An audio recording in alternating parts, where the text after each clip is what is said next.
Hey, I saw this question on Reddit. It was not directed at me, it was general, but I think it's interesting because I've had this similar problem like repeatedly, which is this guy was saying that in clinching, he relies too heavily on his upper body, and then he feels like he doesn't really know how to use his legs.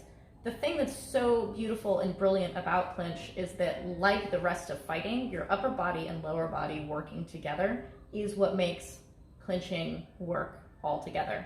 So specifically, he was asking about he said he felt a little bit heavy in his legs, and then he was just kind of like powering up top. And then he talked a little bit about the long clinch, which Tanadet Torpron 49 is like the master of. If you go to my Muay Thai library, there's an hour of him teaching the long clinch, which is incredible.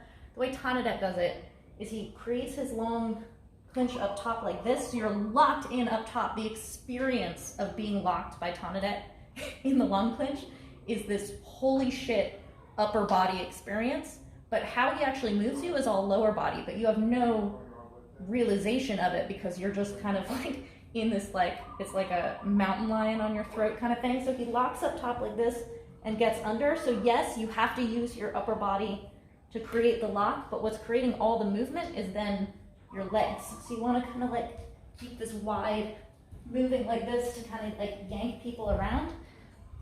That's a specific example that plays into how all of clinching works, which is that when you have something up top, whether it's the frame, I talk about building a frame, so this is behind someone's neck and this is on their arm, you can't really move someone with your upper body like this. Your upper body is creating that frame, but really it's your lower body kind of like pivoting like this. It's like a dance step that's actually going to be moving people. The closer you stay to your opponent, the more whip you get, like the more of a like torque. Is that what you would call it? Maybe. So if my opponent's feet are right here, I want to be like right on their feet or right behind their feet. If your legs are like going all wide to try to pull, that's why you're trying to use so much of your upper body strength-wise, is that your legs are too far away. So you end up having to use upper body strength to like pull and make people move.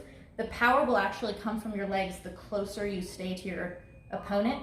So even if I'm strong up top, like I'm not using upper body strength, but I'm locking position-wise so that this is all one piece. And then you do like these kind of deep pivots.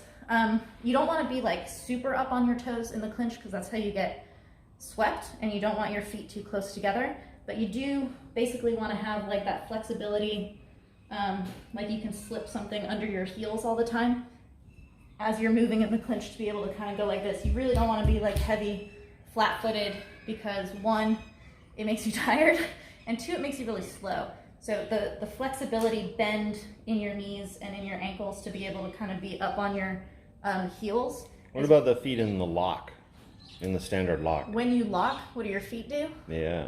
So if I want to, I'm laughing because when we did Yod Witcher for the Muay Thai library, I was asking him about his lock, and he goes, "You like to lock?"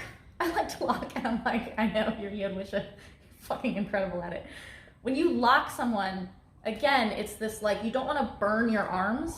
So the strength is in holding the position itself. It's a firmness up top. But then you actually, like when you're locking someone, you really want to be wide. You want to create a wider base. So you want to be at least the same stance as your opponent, but preferably outside their stance is even better. If you're inside, you can kind of do these little trips and stuff, but those are temporary positions. You don't really want to stay inside.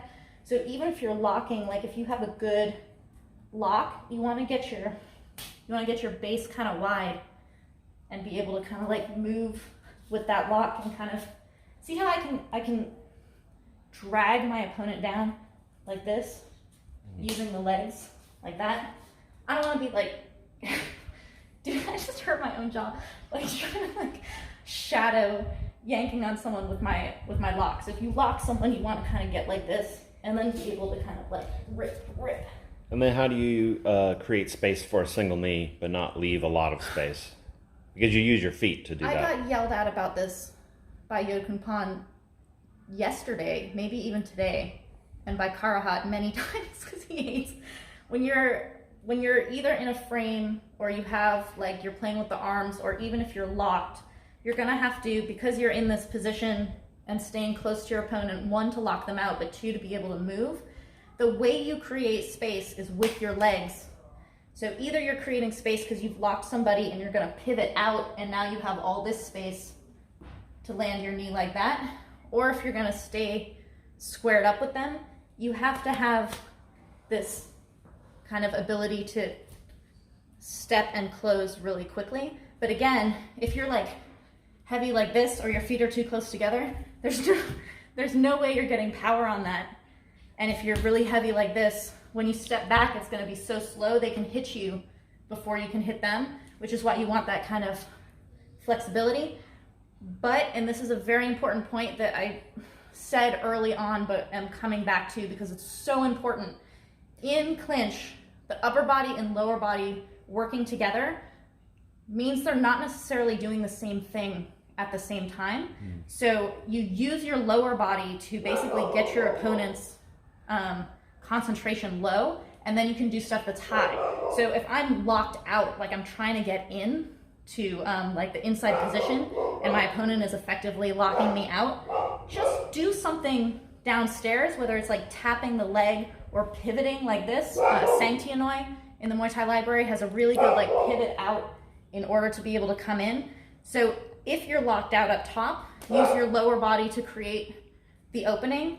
And if someone is trying to like knee you and do stuff downstairs, you totally just like kind of rip them around or, you know, elbow or do something upstairs, because people cannot defend themselves everywhere. They can't think up, and it's exactly the same thing as how you would like throw a hook and then like a leg shot, this high-low thing. You do the same thing in clinch, but you really want them working together as this like bringing your opponent's awareness up and down. That's my answer about that.